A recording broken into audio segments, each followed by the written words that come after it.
Hi, guys, and welcome to another episode of the Meatgistics podcast. As you can see, we've got a guest with us today, so you don't have to listen to me ramble for the entire time. This is Richard. He works for AccuWeather, and we're going to get to him in a second. But first, the most important part of the podcast is the beer of the day. And I've got Tart Lychee from New Belgium. It is a tropical sour, so I'm continuing my love of sours. And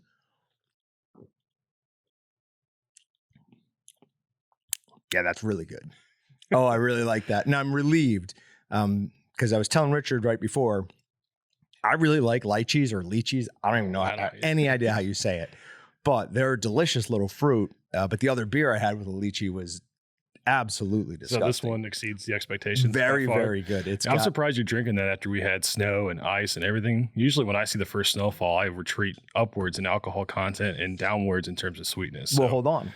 Let's talk about the alcohol content. All right. Because it's not low. What is that? 7.5. Wow. Yeah. That's not your mother's juice there, right there. For a sour? Yeah. I mean, that's pretty good. There's one other one that's called Thanatos from Crane Brewing. Yeah. They're in, I think, Kansas City or up in that area. Yeah. That one's like 10 point something. It's a sour. It's no way. It is my favorite. Like if I'm having one beer, that's what I want. But it will knock you on your butt. There's been a couple podcasts where I'm not quite clear how the podcast ended. Thanks to Thanatos. I've drinking it twice and oof. But yeah, this is delicious. I mean, everything from New Belgium is. But yeah, I am definitely going to enjoy that. What do you got? I got this New Holland Hazy River New England style IPA. A little dry. That's what I like about IPAs. They can either be super dry or hoppy for me. And that's why I was like, ooh, you can't go wrong with New Holland first off. But second off, just a New England style IPA and a nice fall day out here. It's just hitting the spot. That's for sure. And it's looking like it says 5.8. I was going to say it's got the smallest print I've ever seen on a can. It's got 5.9% alcohol. 5.9. Okay. So it's a solid IPA for the kickoff of the weekend. That is. Yeah, for sure. Especially those New England ones. If I am going to have an IPA, the New England hazy style are the ones I can tolerate. Right as he was leaving, Dylan said that at the last beer club, and for those of you who don't know, Walton's does a beer club every first Thursday of every month. Yeah. It's been a while since I've had a chance to get to one, but that's where we know, or one of the ways we know each other. And he said he had an IPA that he drank actually a whole half a can, which for Dylan and an IPA. Remarkable. Yeah. It had to have been like 16% for him to tolerate it. If not, I don't know how he drank it. Well, it has to be above, 12% is his cutoff? He won't drink anything. I think he'll 12%. water down to 10 if it's the right combination of stuff, but usually it's 12 as a hard line for him. So. I mean, that's insane. He and I are like this close on beers. We both hate IPAs, love porters, love stouts, love anything like whiskey barrel aged. But I don't have that crazy has to be above 12% rule. It's just insane. As long as it's got a good taste and it's a fresh taste, I really don't mind. I don't mind the pucker of a sour, which is why I respectfully declined your invitation for a sour. Well, but for me, as long as it's got like a fresh taste to it, that's the biggest thing with beer I found. You can get a good beer anywhere as long as it's got good kind of ingredients going into it, and you can just tell it's taken care of as it was made. Yeah, we've said it a few times, but so before I came down here, I lived in upstate New York, and I managed a friend's beer store. And it was right around that time. I worked there twice, actually. The first time I was there, the best beer you could get was like Sammy Smith's, a couple of the other England beers. By the time I came back, Left Hand and companies like that had taken over. And now I firmly believe America makes the best beer in the world. I would like to agree with that, but I also want to be out in Germany and really get back to some of those roots. I've read a lot of people that say the same kind of things, but then they go to Germany and they have kind of that authentic German beer, like what inspire a lot of what our beer is, and it's just a touch difference what they tell me. And I wonder if we got almost too much variety now in beer because we have anything from a sour that's now barrel aged in some cases to just your regular old wheat that we've had forever, it seems like, in this industry. So it's really, from a beer side, I think we have a very diverse landscape, whereas if you go across the pond, they're pretty much 4 or 5 different kind of variations of the same thing and nothing and too they just exotic. Keep going at it until they have it perfect. Yeah. I mean, I could see that. And my father he was stationed over in Germany. He would always tell me about the beer halls and how good the beer was. But you get to a point where you've gotten beer as good as it's going to be. you've got to start trying different things to differentiate yourself. Yeah, and for me, when you say try different things, I go to whiskey is what I go to try different things. So for me, it's like I got my good beer staples I'll always roll through, but for me, I found going to whiskey because there's so much of what they do in beer now with whiskey barrel age and stuff like that. The taste you get from it, going to a whiskey now and really getting into that scene has been an easier transition than I thought from kind of initially testing it out and seeing what's out there to really being like, oh no, I know that's a good composition or good mash of there. And it really translates from a craft beer scene to now the craft whiskey scene, which is blowing up, quite honestly. So when I started here, I really was not a whiskey guy at all. In fact, if you go way back, Austin and I did we did a Willet barbecue kind of beer where we added smoke to beer. And then we tried whiskey, and the whiskey was better, but I still didn't like it. But before that, I thought I just hated all whiskeys. And then I tried a few there, and then we went up to Pheasant Fest this past year, and Brett bought us a raffle ticket, and our table won the alcohol package. So we all left with, bottles of this and that.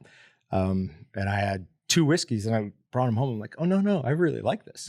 So then we were getting into it with our viewers on live streams, and they were recommending a bunch of different brands and things, Wellers. Mm-hmm. So we bought a couple bottles of those. So I am way more of a whiskey guy now than I ever was. But yeah, don't ever smoke it. Don't ever add smoke to, I know it kind of like, smoky, peaty. Yeah. But no, they know what they're doing. Don't add it after. The only thing I would do with that is what I've seen in some, more smoking blogs with meat processing, stuff like that, is they would take, cedar planks, and then they would take a butane torch and just light the plank up and put a cup over it, and then make an old fashioned or a Manhattan using that. And that would be the only time I would do that. I've been this close to doing it on my Amazon cart. It's sitting there ready to go. It's just, my wife looks at me every time and says no. So isn't that the way it always goes? Yeah. And but I tell you what, there's some from a cocktail perspective, that's the only time I would add smoke to that whiskey. I completely agree with that. So quickly touching, since we're on alcohol, have you ever had Jepson's Malort? I've heard of it, but I don't think I've had it. So that is a bottle of it right back there. Oh boy. You are more than welcome to have a shot or whatever you want. I will warn you. Yeah. It is the most unique liquor. It's Chicago. I've heard of that. It is from Chicago. I have a bunch of friends from Chicagoland that tell about it. Yeah. I feel like every podcast or every online blog has some sort of signature moment. If this is your signature moment, I'm all about it. All right. Whether it's signing the butcher block or trying some unique liquor from a different state, I'm all about taking part. So, well, after one of these first breaks, we will get that bottle down and we will give you a drink of it. It is unique. Okay. So, said it in the beginning, you work for AccuWeather. Yep. Now, when we first met, we've seen each other at the gym, but the first time we talked, you do something that I don't think a lot of people even know is a thing. I had absolutely no idea.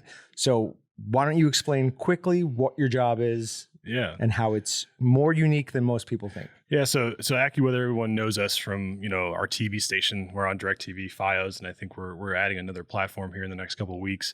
We're on the website. We have a mobile application, all of that good stuff. But what I work with is our for business unit. So we take weather information, forecast data, all of these kind of things, and apply it to specific business cases.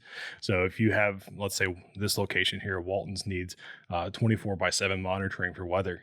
We monitor weather for your operations, whether that be tornadoes, high winds, lightning, flash flooding, snow, ice, whatever is the most critical to your specific operations. And so we really focus in on safety emergency management procedures for those type of operations. And really, that's kind of our core, I would say, our bread and butter service. Mm-hmm. But the other thing we do too, which has been a very fun topic for us to talk about, is data. And that's why I'm excited to kind of talk with you guys today, just because a lot of people today have been talking about data. Data is one of those things that everyone has a hand in one way or the other. I'm sure you guys look at sales data and how you guys can improve marketing and other different things. And you guys are out here cooking a bunch of delicious stuff. So you guys are looking at how you can modify and to change that based upon information you're receiving after you guys test it out. Yep. And so really a lot of that is the same with weather data too, and how you guys can incorporate that from production standpoints to how your sales and marketing perform based upon weather patterns and historical averages. So really it's, we take a lot of unique variables and principles and apply it for a business case. So it's been, it's pretty fun. So after the first time we talked, I went home and I was talking to my wife and I mentioned that. And she's like, oh, yeah, we use them. I'm like, what? So my wife works at a chemical company. And I'm like, that makes total sense. We're in Kansas where for people not from Kansas or this area, the tornadoes are nowhere near as common as you think they are. When we were moving down here from New York, I'm like, one of the things my wife says, she's like, we won't see as much snow. I'm like, yeah, but now we have to deal with tornadoes. I'm like, I'd rather have snow. But anyways, they've got enough chloroform there to, wipe out half of Wichita. So they need to know if, something is coming. Other one is, I imagine, farmers. Farmers they're what they look at from a farming perspective is such a long scale where they're trying to forecast yields, which, as we know with crops, they take quite a long time to get to that fruition. Right. And so in that life cycle of that crop, there's a ton of things that could influence that. I mean, you look at Iowa this year where you had record setting yields up to the point where they had a derecho come through with 100-mile-an-hour winds and knock down large swaths of corn across the central part of the state and into, I think, eastern or western Illinois too. And when they're looking at that, they're looking at such a long scale that for us, a lot of our clients focus immediately in the next hour to, I would say, even up to 10 days, because from a business operations standpoint, that's what's going to influence the core part of their staffing. But like I said, with data, that's where I'd say the farming community and similar type of communities could really kind of benefit and utilize some data like that. So another thing that's awesome or that I enjoy about Kansas is this is where weather comes from. Like, this is where it develops. In New York, that never happened. You could watch a storm come for literally days away. Right. Like, nothing ever just popped up. And there was never like, oh, well, all of a sudden here's a thunderstorm. Here, if you watch the map, I mean, it is Southwest Kansas. All of a sudden, nothing. Oh my good Lord, look at that. It's covering half the state. Well, one of the coolest things, and we had it last week when that major cold front came through here, it's seeing how the front even progresses across the state, because we had parts in Northwest Kansas near Colby that were 40 degrees, but we were down here in south central Kansas at just about 85 degrees. Yeah. And that's 2.5 hours away. Yep. And it's remarkable. And when you look at it, and I'm going to get a little nerdy here, from the science and physics perspective, all that is with temperature is just energy transfer. And so just think about how many energy molecules are moving around and how it's completely changing across the 2.5 hour span from a distance perspective. It's cool. It's what makes the science cool to me and a bunch of other people too. So is that, like you said, you keep saying the science thing. Were you a fan of weather and science since you were a kid? How'd you get into that? Yeah. So for me, I remember I grew up in Des Moines, Iowa, so central Iowa for us. And I'll never forget waking up to thunderstorms in the middle of the night in the summertime, just wondering where the heck it came from. Kind of like what you said, you don't know what happens, and all of a sudden it's right on top of you. And that was always the cool thing that drove me into weather. And so I got a bachelor's of science in meteorology. So for those at home, that is a BS in meteorology. So when you say we only get the job done half the time, right? Yep. Yeah, the BS can be implied there. I think I'm not allowed to swear on this, so I'll refrain from filling that in. But yeah, no, I mean, it's just for me, even at a young age, the weather has always fascinated me and how much it influenced our life, whether it be school days with snow in the forecast or having to shelter because of a tornado or high wind event that could pick up objects and throw it miles away. It was always one of those things for me. So AccuWeather, you're based here. Yep. Is the company based here? Where? Yeah, so we're originally in State College, Pennsylvania. We were founded, I think, just about 60 years ago now. I think 58 is the technical year, but Joel Meyer started it out, and really it started in energy forecast, like grid forecasting. So how much energy consumption was on the grid. So then that way, if you don't have enough to support the power load, you go out and acquire the resource for it, whether it be natural gas or coal or whatever the case may be. And from there, it grew into what we are today, which is media driven, but we also, from a forecast and data analytics perspective, it's remarkable to say that we have close to 190, 200 forecast models and metrics that we've evaluated. And then we have a database that spans back since 1950 with over 300 to 400 metrics there. So it's remarkable to see kind of the entrepreneurial spirit. Reminds me a lot what you guys are doing on Walton's, where you guys are really kind of starting to get your feet underneath you and kind of run. And, AccuWeather is kind of the same kind of way, where we're still, a family oriented company, and it's remarkable to work for it and see where they've gone from and where we're kind of going with it. It makes a big difference, doesn't it? Working for a company that, Oh yeah, no, it's especially with everything going on with with COVID and everything that's been going on with it, it's been remarkable to kind of have that support from them saying, if you need to take a day because something's going on, take the day. We understand. And it's been great to work with. Yeah, I've been lucky enough to work mostly for smaller companies my entire life. My one foray into working for a huge company was Bank of America. Yep. I'm never doing that again. Yeah, I'm sure not. There's no way. I like knowing who I work for, knowing what type of person they are. Like it definitely makes a difference. There's a difference between the way I get out of bed in the morning and my wife. Yep. Like I pop out. As soon as I'm up, pop out, as soon as I'm awake, I'm like, all right, awesome. I'm going to do this, and this today. Yeah. It definitely does. Definitely does help. All right. So us being in Kansas, I touched on it quickly before. There's a misconception that this is Tornado Alley. Yeah. You would think if you live in other areas of the country, we have tornadoes coming through Wichita every year.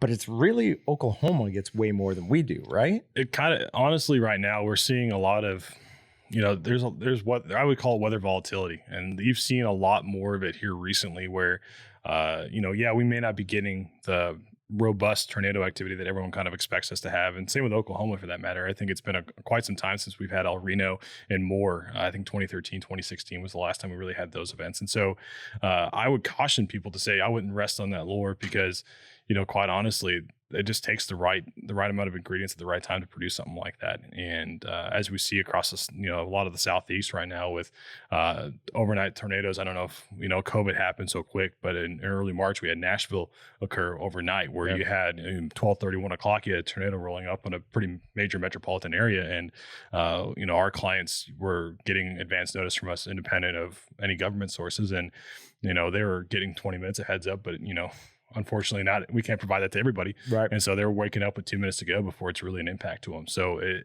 as much as we're not in the true tornado alley or hasn't seen that way, I would caution this to kind of not let that be a something to sit back on. There's definitely elements still there that, it could be just next year or any other year. Really, we're in a perfect spot for it. Like you mentioned, we have so many fronts and boundaries that push through here that it just takes one to really produce the right one. So is it, my, middle school understanding of what causes tornadoes is we're basically on the other side of the Rockies. So we have one air coming down, one air going up. Is that accurate? So really the biggest thing I say with severe thunderstorms that can produce tornado is, you need the right amount of instability and things that can kind of disrupt the atmosphere. So when it's sunny as it is today and 65 and there's not a lot going on, we're not expecting any changes. We're under what I would call an area of high pressure for, if I had to guess from what I looked at earlier this week, for probably hopefully the next couple of days here, which we kind of need to dry out after the rain we've had. But anything that's really going to interrupt and cause sudden drastic changes to the weather. So going from a 70 to a 50 degree in the fall or the spring when we have those kind of fronts pushing through, or when you're really humid to really dry, there's things like that where we get those boundaries to build up and you have the right amount of winds at the upper levels that are caused by pressure variations and differences that allow for unidirectional winds or varying winds across, the atmosphere. And really, like I said, it's just the coming together of all of that kind of thing. So as much as, air masses do come into play with it, there's a lot of different things that you kind of have to check the box off and then it still might not even happen. Right. Or you might be missing some of those things that might happen. Either way. And that's the remarkable thing is, I sat and warned storms for 3 years before I moved into a new role with business development. And in those 3 years, I've seen storms that should have produced a tornado. Without a doubt, there was one where our client sent me a social media picture where a cloud, you probably could have jumped up and touched it. That's how low that thing was. And it didn't touch. And I get all these people tweeting at me like, hey, why'd you issue this? This is bad. I wanted to go back to softball or whatever the heck the case was. But there's other instances where nah, that's not doing anything. And then you get a report a minute later saying it's been on the ground. And you're just like, well, it always humbles you in some way when you're forecasting for it. So what you're saying is we should give the TV guys a break every now and then? A little bit, yeah. They do a great job. They look at a variety of different things. And they do the best to make sure everybody is safe and weather aware. And that's the biggest thing is, it's hard to forecast and pinpoint where that tornado is going to be. But when those conditions are favorable and we are seeing these watches and these advisories and these cautionary tales of, hey, there are conditions favorable, it could come together all at once, or it could be in a day where nothing happens. But when they advise you on that, there are things there that could really get ugly quick if the right things mixed together. So if you guys see something come in Wichita, and I mean, I've only been down here 6-7 years now. Yeah. But the first day we were down here, we moved down here. My wife had a job and I didn't, so I was looking for a job. But we were at an apartment complex. She went to work. All of a sudden noon comes. And for anyone in Wichita, you know that noon, they test those sirens every Monday. So I'm like, what? Like, it definitely can't be. It's sunny out, but I'm like, I better go check. So I walked down to the office and I asked her, I'm like, hey, is that? And, she explained, happens every Monday. Yep. I was like, okay, I thought, there was no clouds or anything. She goes, oh no, don't go by that. Yep. So like the worst one we ever had came out of a clear sky. She's like, definitely don't go by that. So that did make me a little bit nervous. But then here we are 6-7 years later. I've never seen one. Yeah. I was closer to 3 when I lived in Dallas than I've ever been to here. Yeah. And unless you go seek it, that's been the case here. So I've been storm chasing out in the western part of the state and northern part of the state where I've been 2 to 3 miles from a rain-wrapped tornado and didn't know about it. So that's always the cautionary tale where, like you said, the sky could tell a lot, but it could also tell a little at the same time. So that's where having that smart device keyed up, that's where having that weather radio keyed up, all of that good stuff, making sure that those are all enabled overnight when you're not expecting it, just because the last thing you want to do is be caught off guard and be scrambling to your storm shelter, especially if you haven't had to use one since you've been here. So do you know where yours is at right now? Like where you go if a tornado was going down? Like we've got a room in the basement. Yeah. Yep. But I mean, I would say that a good majority of people haven't thought about that for quite some time, or you're not thinking about it now even because it's fall or the winter. I always have to have a plan to like stay safe. When we had those, not to get too deep, but we had some social unrest here. I grabbed my wife. I'm like, this is exactly what we're doing. Yeah. Like, I don't care. Like, we're walking through this.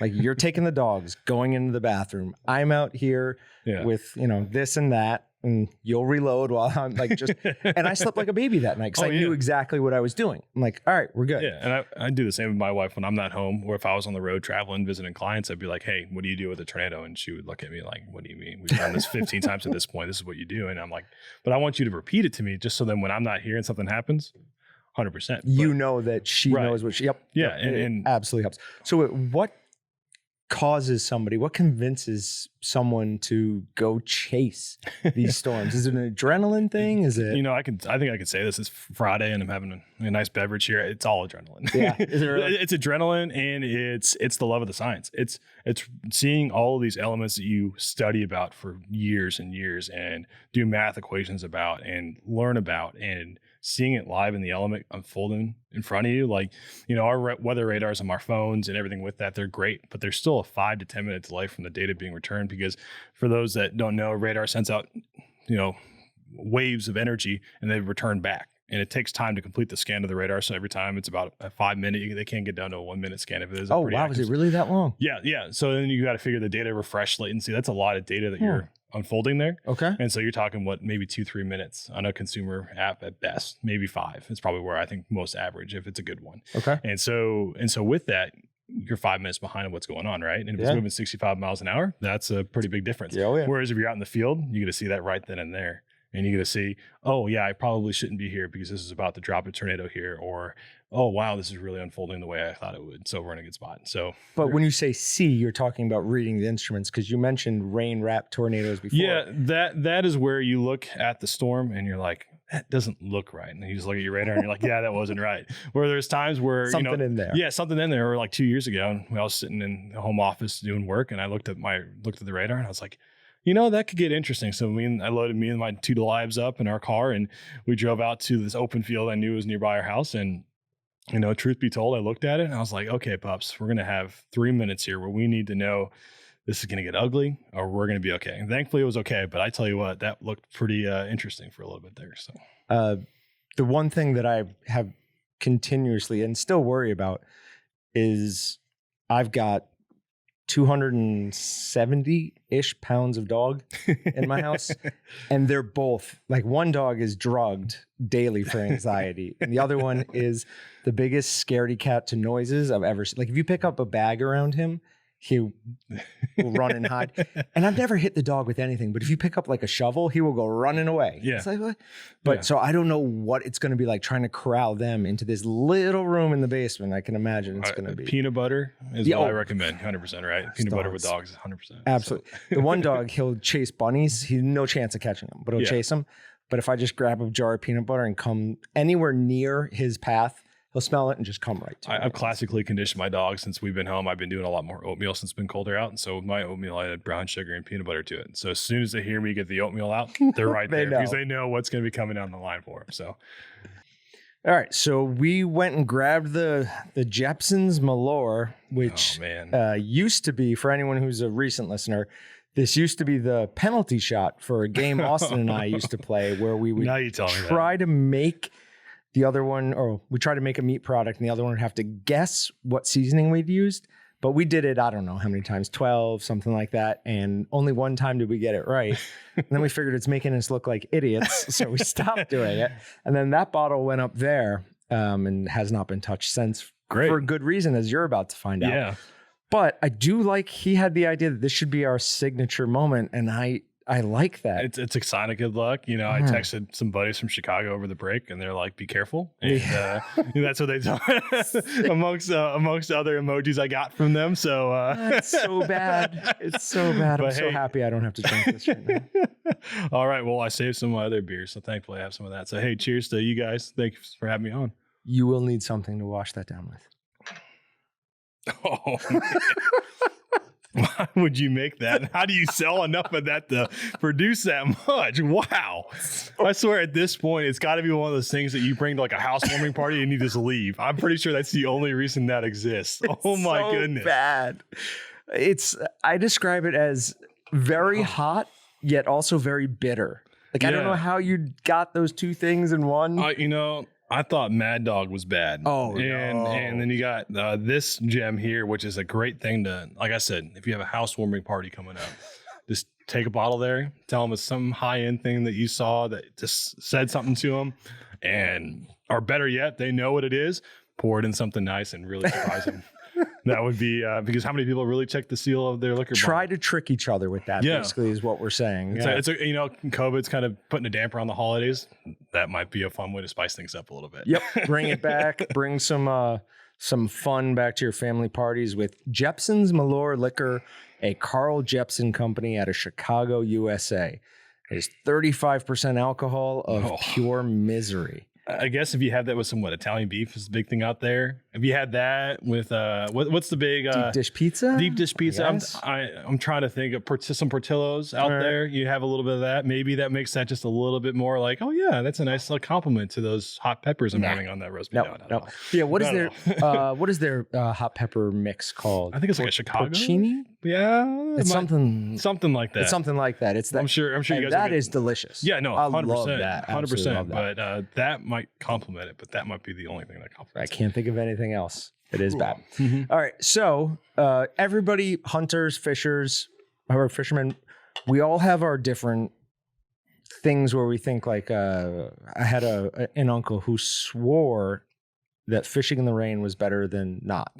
Now, my theory on that, and I've always felt this because I don't catch any more fish in the rain than I do when it's not, is that his wife would try to tell him, don't go fishing, it's raining. Mm-hmm. So he lied and said, no, it's better in the rain. Yeah. Same thing with how you have to be quiet when you're fishing because they just wanted kids to shut up. Yeah, like, no, if that makes a lot more sense now you mentioned that. Yes.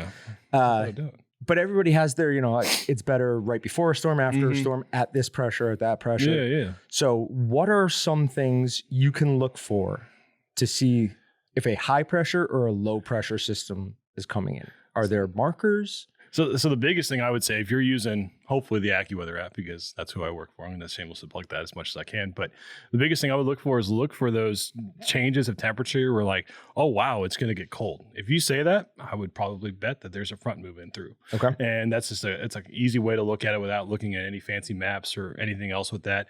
There's tons of great resources, whether they be our website or other websites out there that kind of talk about transitioning weather patterns. They're usually on their top stories outside of the cute animals that do stuff in the weather, which is always dominating the news cycle now these days. But at the same time, it's the biggest thing to look at is say, okay, is today hotter or colder than yesterday? And is it drastically hotter or colder than yesterday? If it's 68 and yesterday was 64, there might be a few more clouds in the sky. But if you're going from 60s to 30s, or like we went from 30s to 60s, there's probably some high pressure moving in and something really shaking up that atmosphere. So that was the last couple of days down here, and this gets released a week or so after. Okay. So we won't see this till the following Monday, not this Monday. That's good.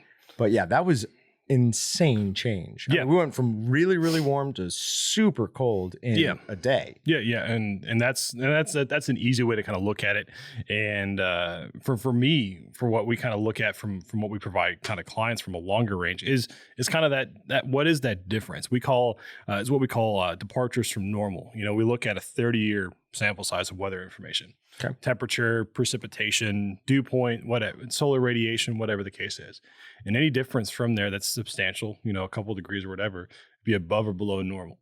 And that difference there, and what we kind of tell there with clients is what that difference is that's what you should react upon. So if your average high temperature today is 68 degrees, but it's really 30, what does that mean for you when it gets colder?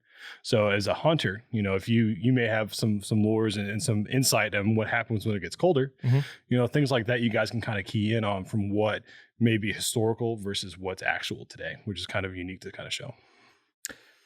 Okay. So when we're seeing those wild swings, like when we went super cold here the other day, there was no storm that brought that in, or didn't seem to be, at least. Yeah, there was an area of low pressure that moved through. I mean, we got pretty windy for a couple of days there. There was pretty good what we call it isobaric pressure. So all that was kind of tightening up there, and then on the backside of it, this was kind of, for those that, you know, this is a week or so delay. This is after Zeta moved through the central part of the delta and everything with that. So we actually had some rain, and Oklahoma unfortunately had a little bit more ice because of the moisture influx from that tropical storm hurricane. But we had an area of low pressure push through here that kind of really brought in a pretty early season cold punch. It came from Alberta, swung down south, and brought just the right amount of ingredients together to give us quite the snowy morning. There's a ridiculous amount that goes into local or national weather. It is always fascinating. Well, and the cool thing about it, and just to kind of broaden it out, is our team, what we are looking at is we're looking at a global weather pattern. So what it's doing in Asia, what it's doing over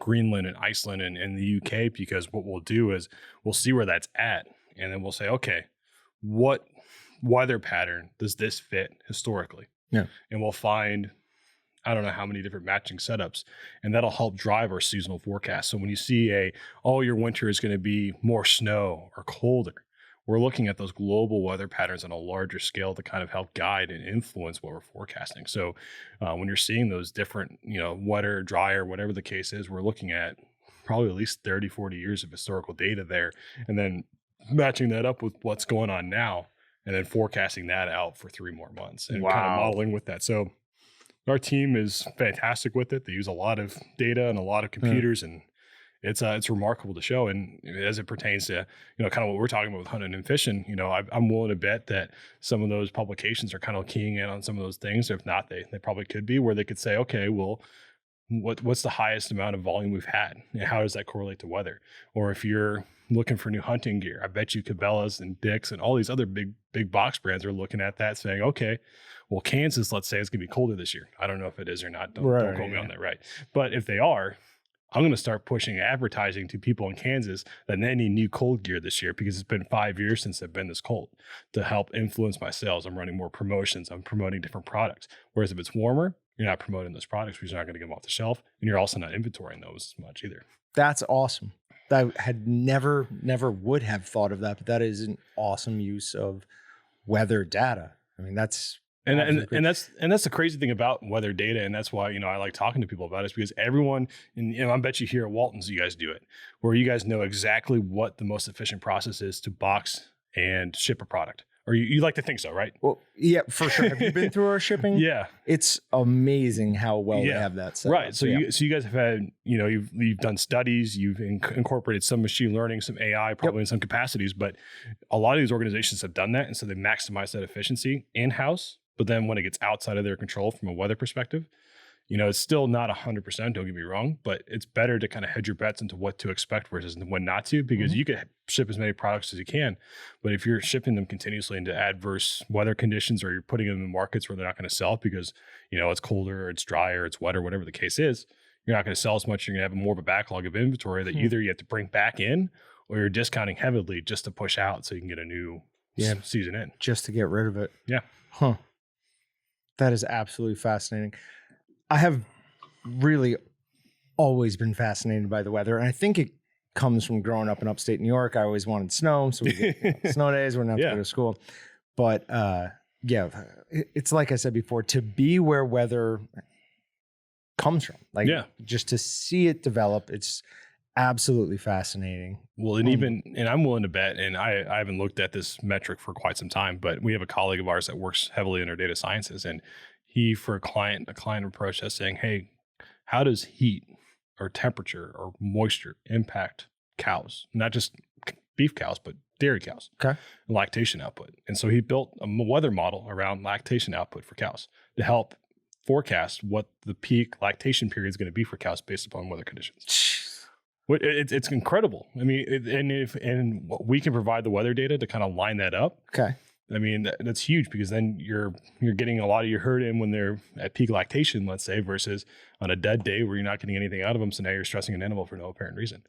So you're maximizing your efficiency around weather conditions. It is one thing. I mean, there's a reason why people make jokes about small talk in the weather. It is because it is the one thing that does affect all of us. Without a doubt. Yeah. Like whether you live in the Bahamas or, northern Canada. Yeah. Weather's important. Yeah. And, when I was traveling back before everything kind of changed with COVID, there's times where I was like, I'm not flying through this area because I know that they get afternoon thunderstorms, and I'm flying through in the afternoon. So I'm not getting delayed at this airport again. So I try to hedge my bets with it. I still get caught in it. I was one night where I spent overnight in Atlanta for about 5 hours waiting in the line, and then went to some hotel for 3 hours and got back on the plane the next day. So it's not, like you said, it's not exact, but being able to kind of hedge and prepare for that. And that's the biggest thing we tell people is right now, a lot of companies are reacting to weather. You see something happen, so you're reacting to it in a shorter time frame. Where partnering with a company like ours, you're proactively managing that. You kind of already anticipating a delay, a change, or whatever the case may be. And that's where I would argue that's where the Weather Ready Nation's coming in from a severe weather standpoint. It's just preparing people and making them more proactive as weather changes and evolves. Yeah, airports is obviously a huge one. I despise Atlanta. I will never fly through there again. I love Delta, but Delta, you could put like a hub somewhere else. It's not, and thankfully it's not Houston. I think Houston would be just as bad. United goes through Delta. Yeah. United goes through Houston, but whenever I can, I go through Minneapolis. And we drove from. So we were coming back from. I don't remember where we went. Some South American country, Belize. Yep. So my wife and I went there for a week. Came back. Awesome vacation. I mean, just like perfectly relaxed. Didn't think about anything. Landed with like 5 hour. So we're like, we're fine. No worries. Starting to like, there's a cold front coming through. There could be some snow, some ice. Then they delay our flight. We're like, no, don't do this. Delay it again. They're like, okay, the plane's here, but we don't have a flight crew for it. Yep.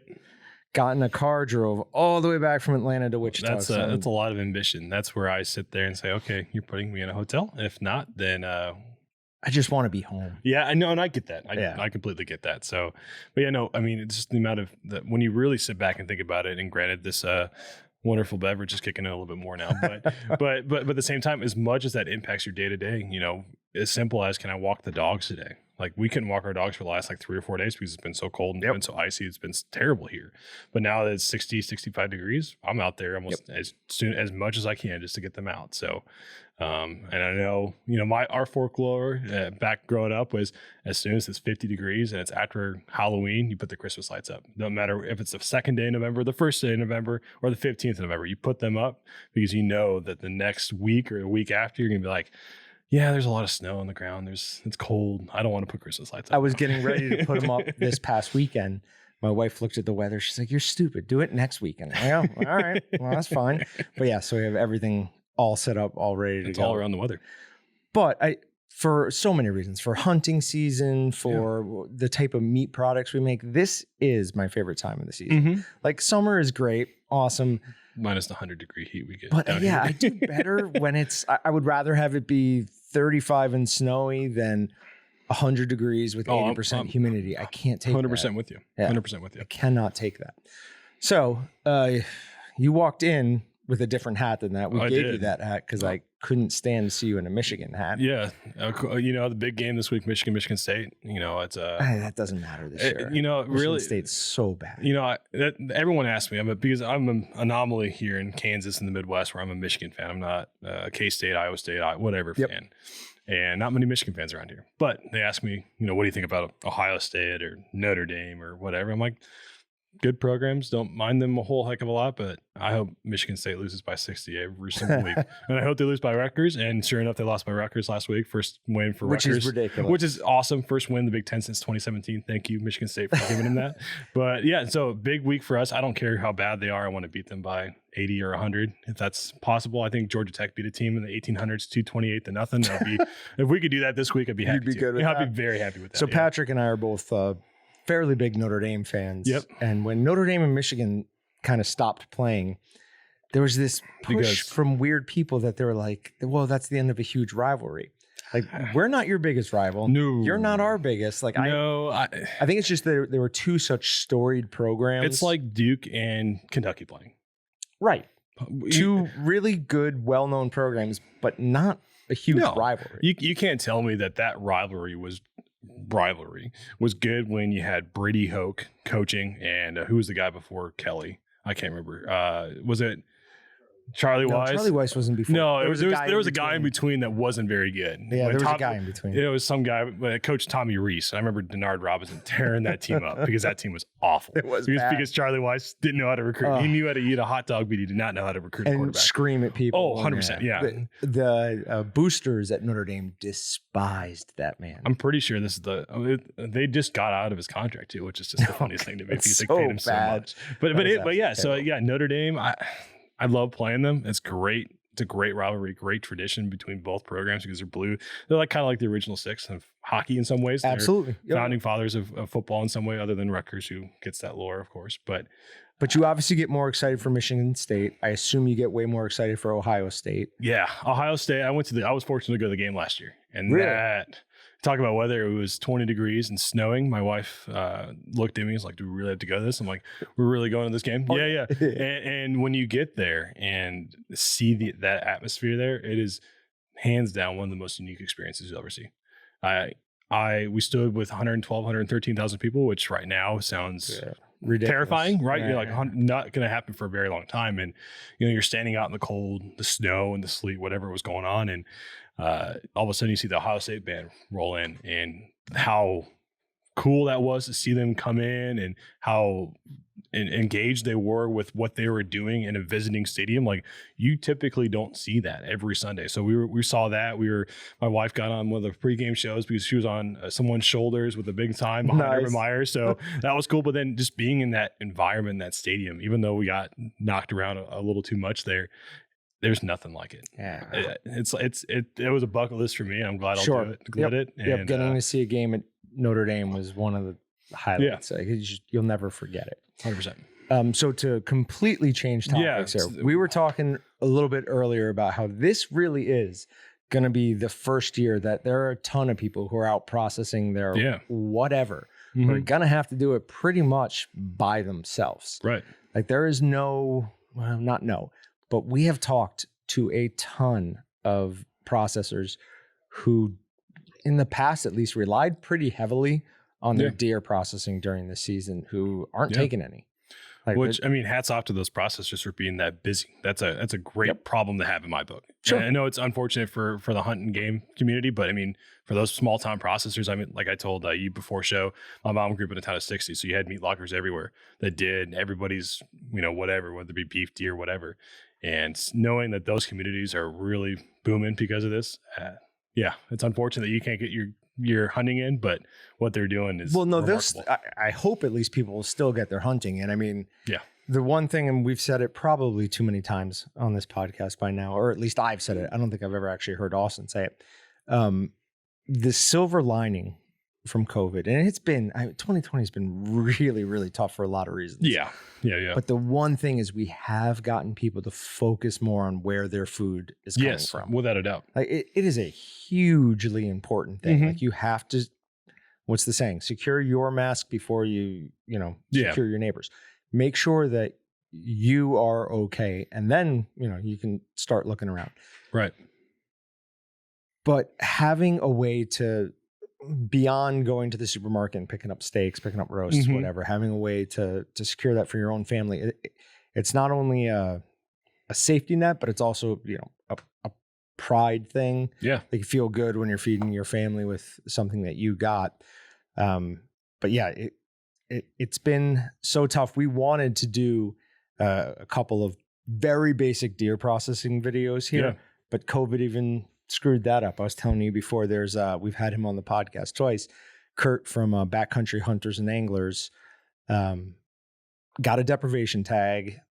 Kansas Department of Wildlife agreed to let him process it, but then COVID came and everything got shut down. Yeah. We had somebody in the tree stand the other day who was like, hey, do you guys want to process a deer? But we just couldn't make it work. Mhm. Like too many moving parts. COVID has made everything too difficult. So what I'm hoping, what I'm trying to tell as many people as possible is if you're in a situation where you cannot get your deer into your local processor or anywhere, if no one will take your deer, grab the back straps. Those are the most important parts. I mean, that's the fillet of deer. Yeah. And grind everything else. Yeah. Like you're going to lose a roast. Yes, this can be done very well. We've got a video on barbecue deer roast, which was unreal.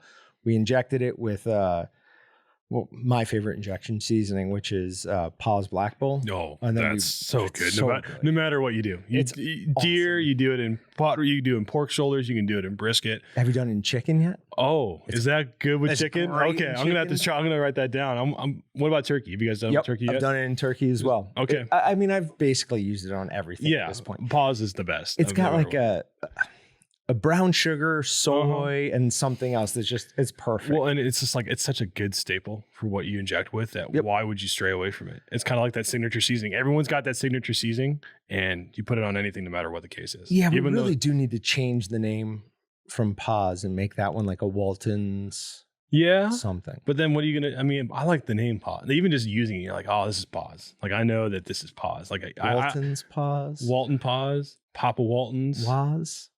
Can't do Waz. No, you can't do Waz. That doesn't work. No. But we did that. Then we rubbed the outside with, I don't remember, it didn't matter. And then we finished it up. We poured some of the Captain Rodney's Boucan glaze over it. It was unreal. But anyways, so you're going to lose that, but it's worth it. Yeah. Like it makes it so much easier. You're going to grind up all your deer. If you're doing one deer, you can get a little number 12 grinder for, you can buy the kitchen model for like $200 and just do it all at your house and then freeze it. Yeah, I mean, at the end of the day, if we get into a situation where we have beef shortages again, you're going to be thankful for what you have no matter what. So it's better to, as you said, kind of just take what you can get from it and really from there kind of conserve from there and really make some fun chilies or tacos or whatever you guys kind of make with that ground deer. So speaking of what's coming up, do you have any, just you, not on the hot seat AccuWeather, just you, do you have any predictions for what Kansas, Midwest, what kind of winter we're in for? You know, what I look at, and for me, what I deal with a lot of our clients with is I look more month to month than seasonal in general. And it looks like, Kansas the last couple of years has been a little touch on the warmer side from normals. And from what I'm looking at, it looks like we'll be a touch colder the next couple of months. So when I say that, like 1 to 2 degrees below what we were last year. So last year we were in the mid 50s, maybe some 60s. Every now and then we get a 70 out of there. But I would say it's going to be more closer to what I would call a traditional early winter, I would say. Really, at this point, there's a lot of things that throw a lot of different things into chaotic situations. The fact that we've had a 10th landfalling hurricane in the Delta area. Has it really been 10? 10 named storms have hit man landfall since hurricane for this hurricane season, which is a record and it's remarkable. And a lot of that, I mean, if you really want to think about it in a broad term, a hurricane is an independent low pressure system that kind of just throws everything else into whack. So that aside, I think we're looking at a slightly cooler late fall, early winter here in Kansas, we might get more traditional in that way.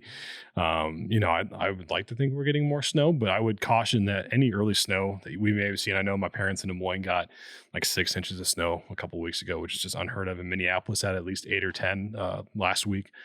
I would be cautious to say that that's going to be, oh yeah, we're just going to get record of snow, all this stuff. It's not a direct season, because as soon as, you think that, unfortunately, the weather will shift and you'll get what we call Alberta clippers, which come off of Alberta, and they bring in some more drier air than just that warm or that more moist air that comes out of the Colorado lows, which, typically right here in the Midwest bring more of our snow because there's more moisture pulling in from the Gulf. Right.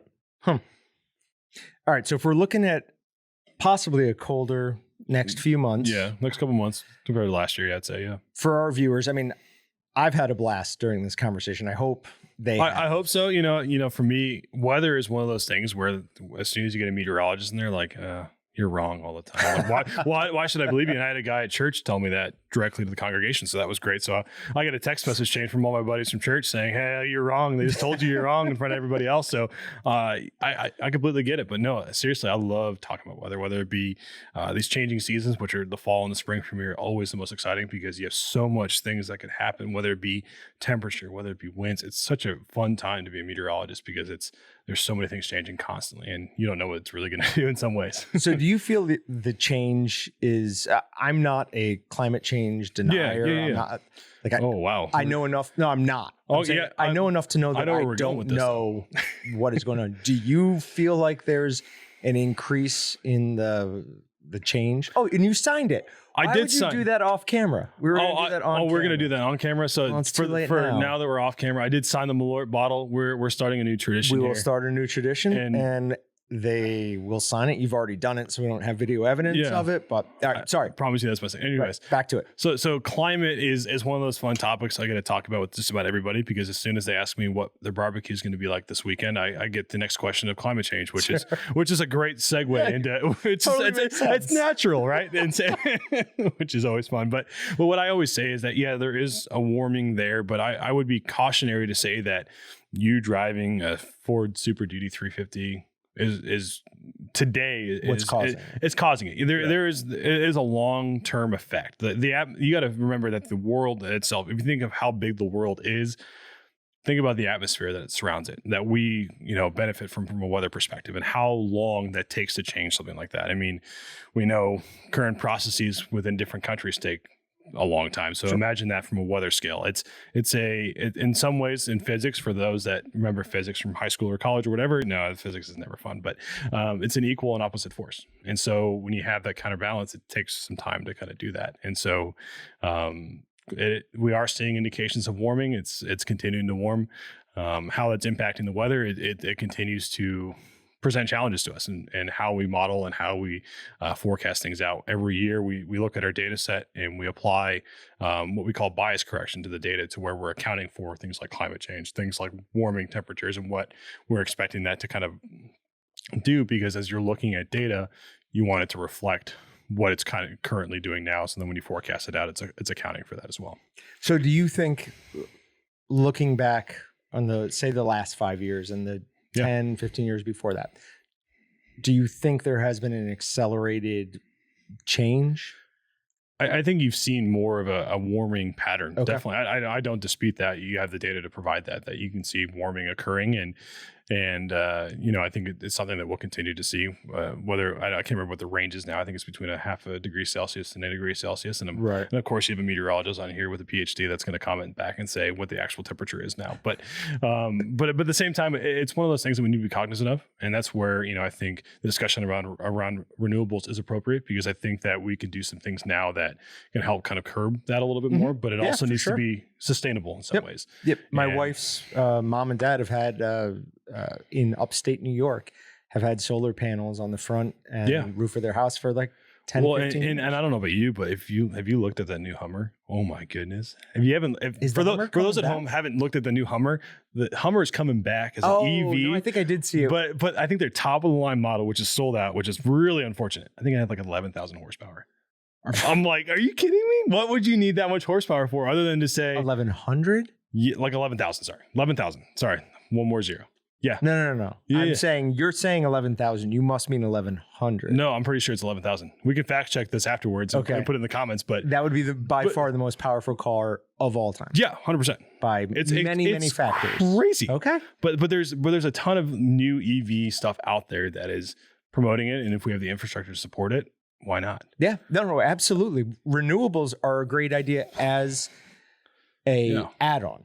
Like when the power grid can't handle it, or 100%. to give it a break, but we're not at the point yet where at least, in all of my huge amount of experience, I don't think that I know nothing. The biggest thing that I would say about this is that the battery watt, so that what we measure energy in is kilowatts per hour, right? Standard for large scale energy production. The battery storage for that has dropped significantly in the last couple of years.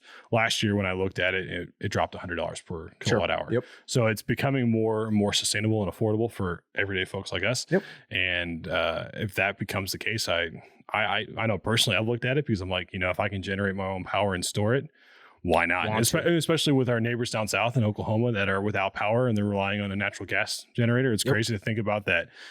Right now, when it's sunny, we could be powering our own stuff without much of a dependence on an energy provider or a diesel or natural gas generator. It's kind of remarkable to think about, honestly. When my wife and I first moved down here, we wanted something out. We wanted something out of town. We wanted our own land. Yeah. But we got scared off by the fact that, like, well, if you are in any of these areas, you're going to be on propane for your power.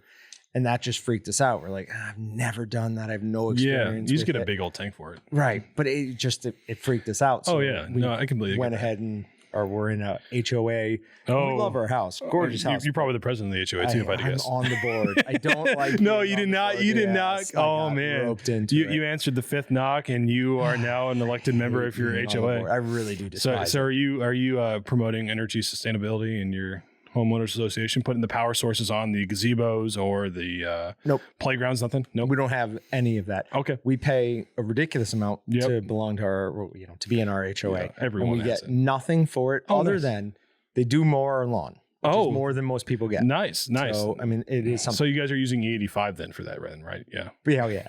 But I love taking care of my own lawn. Oh, yeah.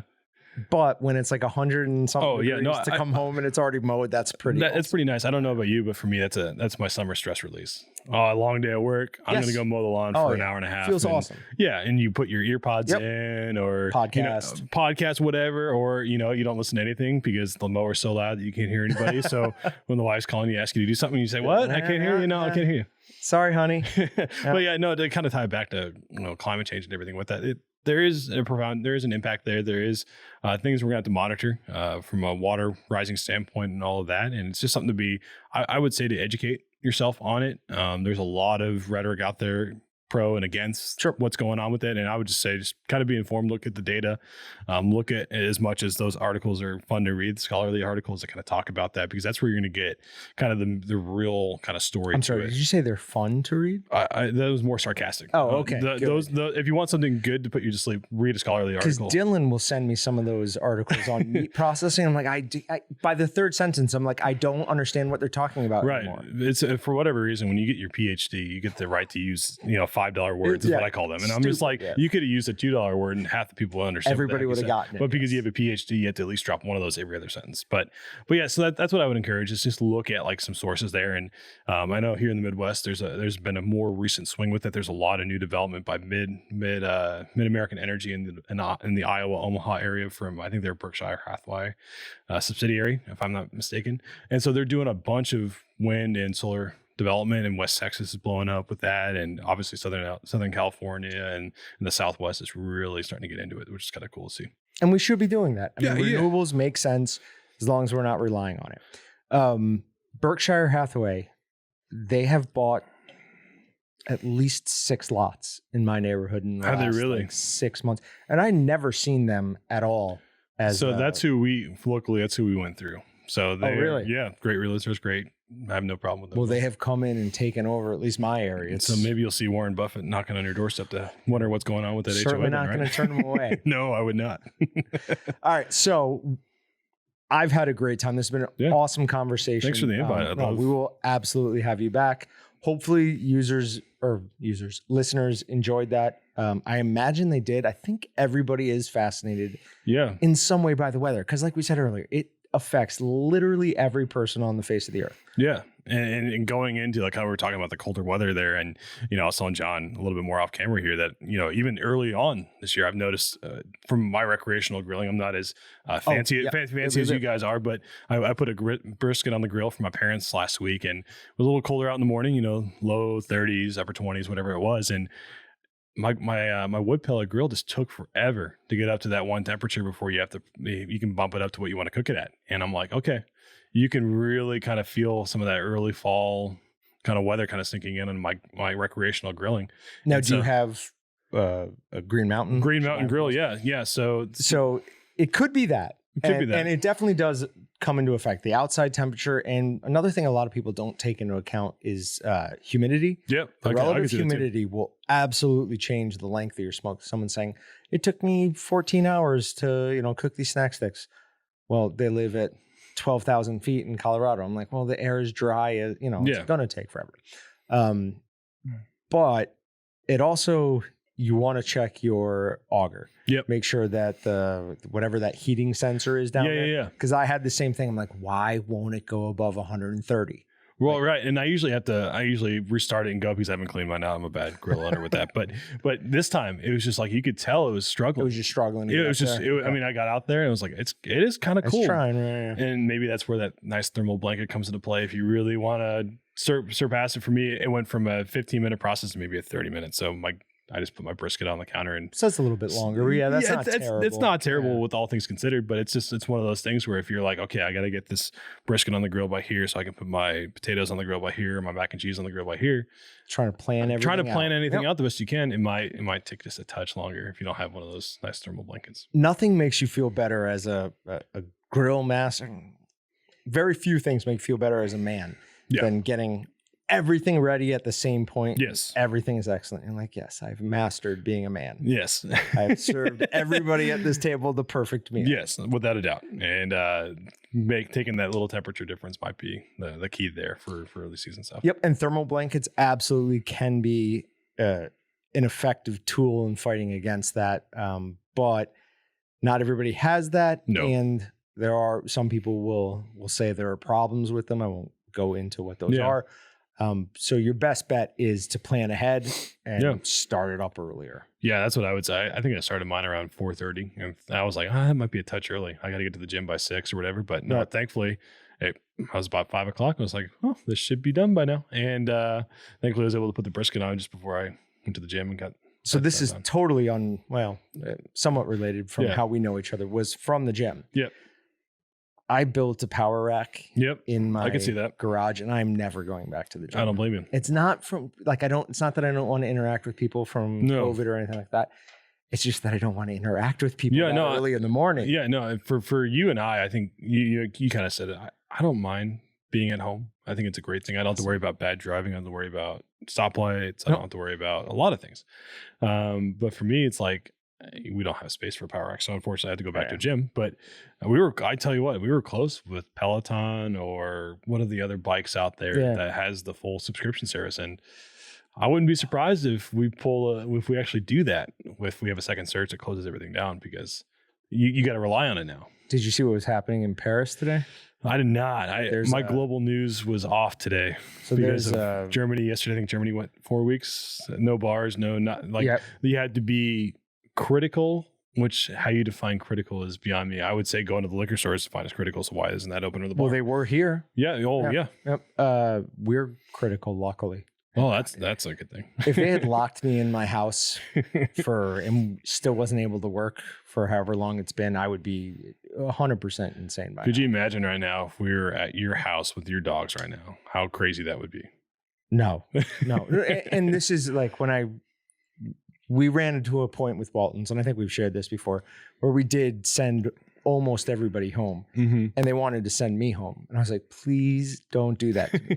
Like, I will not do well working from home. I need to come into an office where I have like some sense of professionalism and this is what I have to do. No, I get that. So thank God I was able to keep coming. See, I've been remote since March. So I was in Vegas. March. Yeah, so I was in Las Vegas when Paris hit the first time, or France hit the first time. And I was like, oh, wow, Milan, that's really far away. That sounds awful. Like, oh, good thing I can go to places like Las Vegas still and attend a conference. Right. And I remember our company sent something out about it saying, hey, we're not going to travel for the time being. And I'm sitting here like, so am I staying in my hotel for 2 weeks to quarantine like they say on the news? And right. At that time, my boss was like, nope, just come back and stay at home for a day. And I have things changed. So I've been home permanently since March, I would say. And it's probably going to continue at this point where I traveled every 2 weeks and now I don't. So I've talked to a couple of people. One of my friends who's in accounting. They're just planning on never having an office space again. Like everybody can work from home from here on out. I don't know. I don't know what we'll do. I know all of our staff, which if we have anybody from AccuWeather listening, that all of our operational forecasters have been in the office the whole time. And what they do is remarkable. And how they do it is remarkable. And for people like me who get the luxury of waking up and rolling out of bed just to go down to the home office, we really appreciate what everyone's doing. My wife's a nurse and been one of the front lines for this whole thing. And all those first responders that are out there having to going back to their office and be in that kind of environment, it's commendable and I really appreciate it. But especially when we didn't know much. No, we thought it was really. And in some ways we don't, in some ways we don't, which is Fair still enough. kind of the fear of how everything will materialize with flu season coming into play now. But yeah, I don't know what will kind of happen. I'm business travel. I'm even wondering about because Zoom, as much as I don't like Zoom is great, but it's not the same as being in front of other people. Nope. If we did this over Zoom, it'd be a little different. Yep. But it makes me think, how many times am I going to actually get in front of a client now? Because Zoom is effective in some ways, and we can save some money flying and flying, staying in hotels, all that good stuff. And to some point save you some frustration. It's easier to sleep in your own bed. You don't get quite the same experience, but it is easier. But you've mentioned the algorithm that looks 30 years in the past and tries to figure out what's coming. That's got to be unbelievable. I mean, it's remarkable to say that we have clients that look 2 years in the future using exactly what we talked about, looking at what it's going on today, looking at how it's matched to something in the past, and then forecasting that out, assuming the same environment, and assuming the same kind of patterns that took place during those similar weather patterns take place again. It's remarkable to kind of forecast and do that. And granted, you're not planning if your kid's graduating in 2 years, you're not planning your graduation party off of that, right? Right. But you understand that there could be where the fluctuations could be. And that's what people are looking at as they plan sales cycles, as they plan marketing cycles, plans, all of it. It's crazy. If you think it's crazy now that when you look at, your favorite, shoe provider or clothing provider and it pops up in your Facebook feed the next time. I mean, you think of weather as that influences that. Think about that, where if you looked at a Carhartt long sleeve in the summer and now it's appearing up in your Facebook feed or whatever feed now, it's crazy. Because it knows you live in this area. Yeah, and you know that they can target market you for that. It's crazy how much more people are coming to us saying how can we utilize the weather to do that. It is really cool to see. That is unbelievable. Kind of creepy, but really cool. Definitely creepy, but I think more cool. Yeah, I think from a consumer standpoint, we get, I don't know about you, I've gotten a lot of mail and stuff that I just don't care about lately with what's coming up here next Tuesday. Email or physical mail? Both. Okay. I think with what's coming up here in 4 days, I think a lot of people are getting that same kind of mail. Yeah, no, I have no idea what you're talking about. No, not at all. Not at all. But from that standpoint, I mean, think about, if you're getting ads for something that like buying a tank top when it's 20 degrees outside, you're not going to engage with them whatsoever. Right. Whereas now if you're like, oh wow, I could use a long sleeve shirt, or if I'm in hunting season, like I said, I guess my long sleeve, camo or whatever you want to call it, it's a little worn, but oh wow, Cabela's or, my local provider is running a great deal on it. Well, shoot, I should go spend that money right now. That's awesome. It's becoming more intelligent, not just the consumer, but when the consumer should buy it, which is kind of cool to see. Yep. And as much as we say it's a little bit creepy, it is also gives us tons of benefit. Yeah. And you're not getting suckered into buying something like a tank top in January that you don't need. Right. Yep. It's intended, I think, for the consumer standpoint to buy something that you might actually use in the next couple of weeks. Like I just bought a Carhartt long sleeve because that's what they promoted to me. And yeah, I'm really excited to get it today or tomorrow, whenever that's coming in. So, I mean, that's capitalism. Yeah, it's really cool. And the same way that I like to say with my neighbors that, you know, if you see me mowing the lawn or if you see me doing something that is a little out of the normal, you should probably follow me because I know what's going on with the weather. So if the weatherman's doing it, I always say, like, people look at me like, why are you even wearing a coat? I'm like, why aren't you wearing a coat? That's the real And then they question. sit there thinking, why am what? And then they sit there and they're like, and they look at their app and like, oh crap, he knows what he's talking about. I've got to go. All right. Well, this was awesome. Thank you. We will absolutely have you back in probably 3 months and we'll review your predictions. Oh boy. Oh man. Better have been a cold early winter. Colder than last year. Or another one of Malort. Oh man. Malort. I tell you what, if you guys start traveling again, you have great reps that do a great job promoting your products. I tell you what, see if they can find a Malort equivalent from different regions you visit. That would be, I bet you there's a Malort of South Dakota. So we're just trying to insult the customers? Not necessarily insult. You're trying something unique like this. I would never ever pick up. I see what you're saying. Have them grab it and bring it back. Yeah, if you go not make the customers drink it. Correct. So if they're going out and they're like, what, you go into a liquor store and say, what is unique to your area that nobody else would ever think? If you're locally here, you would never buy. But if I'm from not here, what should I buy? Okay.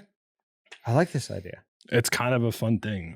I think you guys need a signature thing. This might be it.